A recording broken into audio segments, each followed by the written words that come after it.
Halo guys, pada video kali ini saya ingin menunjukkan hewan peliharaan terbaru kami guys. Yup, namanya kura-kura sulcata atau yang akrab disapa sulky oleh penggemar di seluruh dunia.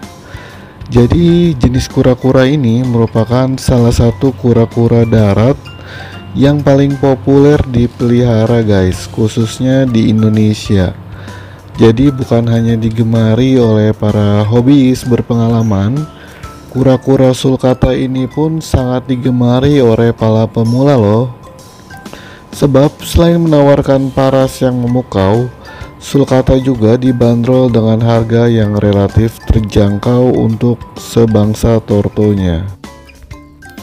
Ya, walaupun nggak murah-murah banget sih, atau nggak murah sih sebenarnya, termasuk mahal, tapi di antara keluarga torto atau kura-kura darat, sulcata ini salah satu jenis yang terjangkau lah guys.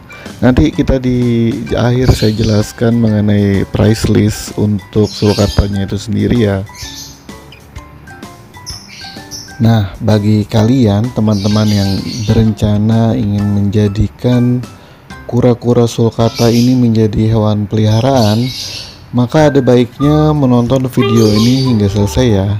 Karena ada baiknya kalian mengenal spesies ini lebih dekat, mulai dari ciri fisik hingga cara perawatannya. Nanti sekalian kita sharing-sharing di sini ya. Seperti yang kalian lihat, dilihat dari segi fisiknya, sulcata itu merupakan kura-kura yang menggemaskan dong, cute banget dong, kalian bisa lihat. Terlebih lagi ketika mereka masih berusia bayi, jadi paras wajahnya itu imut-imut gimana gitu, gemes, dan warna pada tubuhnya pun terlihat sangat lembut ya.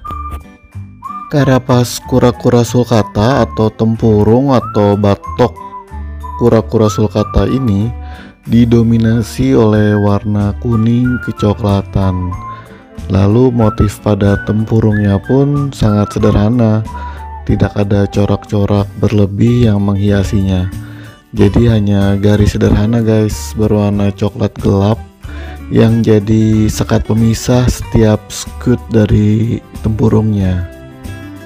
Nah, biasanya di setiap skut atau skat milik sulcata terdapat pola berupa titik hitam atau biasa disebut dot.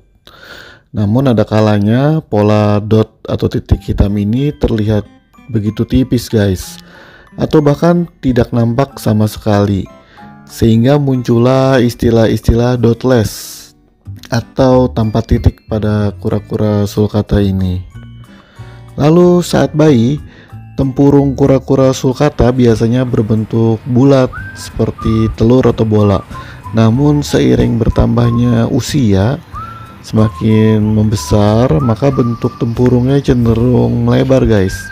Bahkan nampak semakin datar, tidak bulat atau lonjong seperti bayi. Nah, jadi nggak heran ya jika sulcata mampu beradaptasi dengan suhu gurun yang ekstrim, sebab secara fisik hewan bernama latin Centrocheilus sulcata ini memiliki bentuk tempurung yang tebal dan sisik yang terlihat di sekitar kakinya. Hal inilah yang membuat sulcata mampu mengendalikan tubuhnya dari terik matahari sehingga tidak mudah kehilangan cairan. Oh iya, by the way, saya lupa jelasin. Jadi sulcata ini merupakan kura-kura darat yang berasal dari daerah Afrika guys.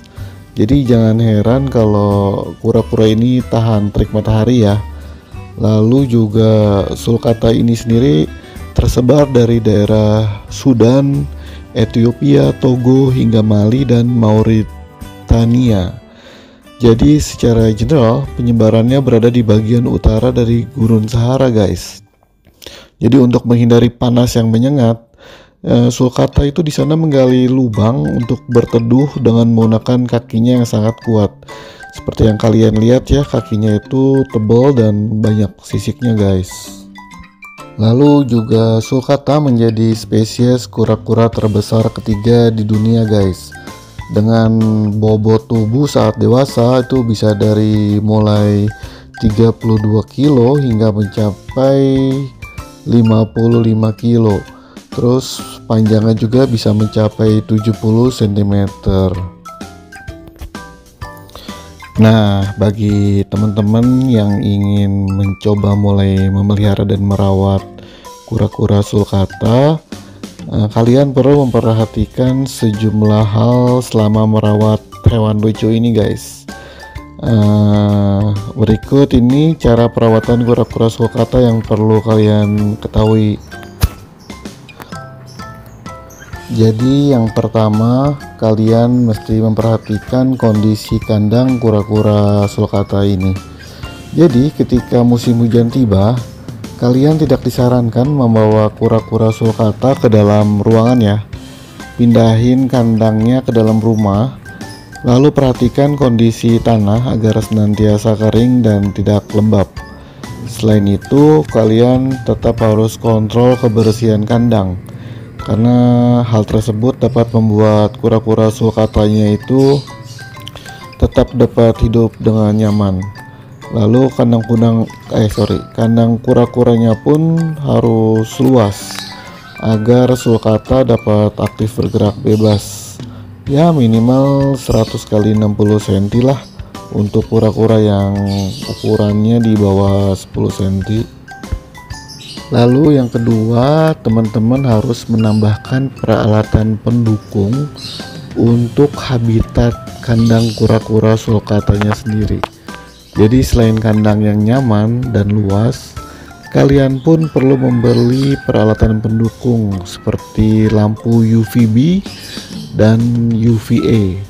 Yang keduanya itu harus dinyalakan bersamaan selama 6 jam, minimal sebanyak 2 kali sehari. Jadi fungsi lampu tersebut sebagai sinar matahari bagi kura-kura sulcata ini guys.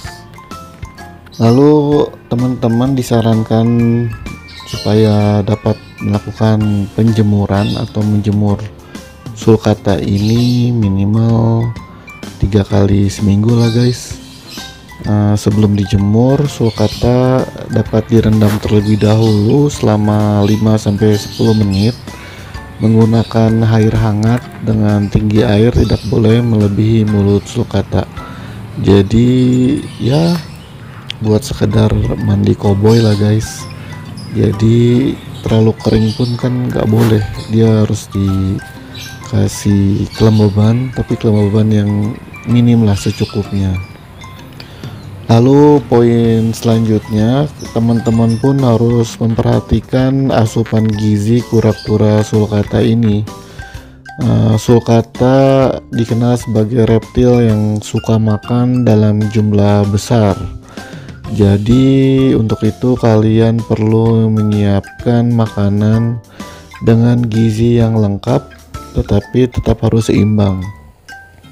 Hal yang perlu kalian perhatikan untuk makanan sulcata yaitu makanan yang berupa kandungan air yang cukup dan tidak berlebih, lalu juga harus yang kaya serat serta rendah protein. Kalian harus dapat memvariasikan makanan sulcata seperti kombinasi kaktus centong, kembang sepatu, wortel, dan lain-lain.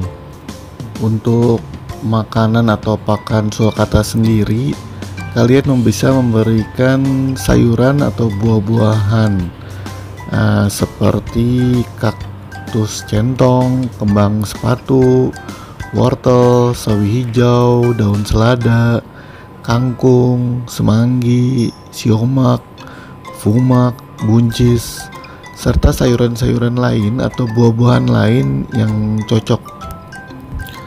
Nah, jadi dari list yang tadi saya sarankan, kalian pun bisa memberikan variasi ya, variasiin makanannya, seperti kalian mengkombinasikan kaktus centong, kembang sepatu, wortel, sawi hijau, daun selada, dan lainnya ini dengan variasi hari.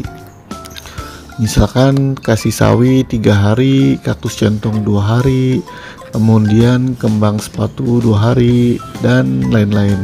Jadi nggak mesti itu terus tiap hari, kalian bisa ngasih variasi. Nah, untuk tambahan kalsiumnya sendiri, kalian bisa kasih tulang sotong lah, sekali atau 2 kali seminggu. Hal ini bagus untuk memperkuat tempurung dan kakinya guys. Lalu ada beberapa poin penting yang tidak boleh kalian lupakan, yaitu membuat kura-kuranya itu sendiri nggak mudah stres. Biarin sulcatanya adaptasi sendiri dengan lingkungannya tanpa kalian banyak melakukan intervensi. Cara efektif yang bisa kalian lakukan yaitu sering-sering deh ngeletakin kura-kura sulcata ini di luar kandang. Misalkan kalian jemur di rumput atau halaman yang banyak tanamannya. Asal inget ya, jangan kelamaan dijemur. Nah, untuk harga kisaran sulcata, kalian bisa cek bagan berikut di bawah ini ya.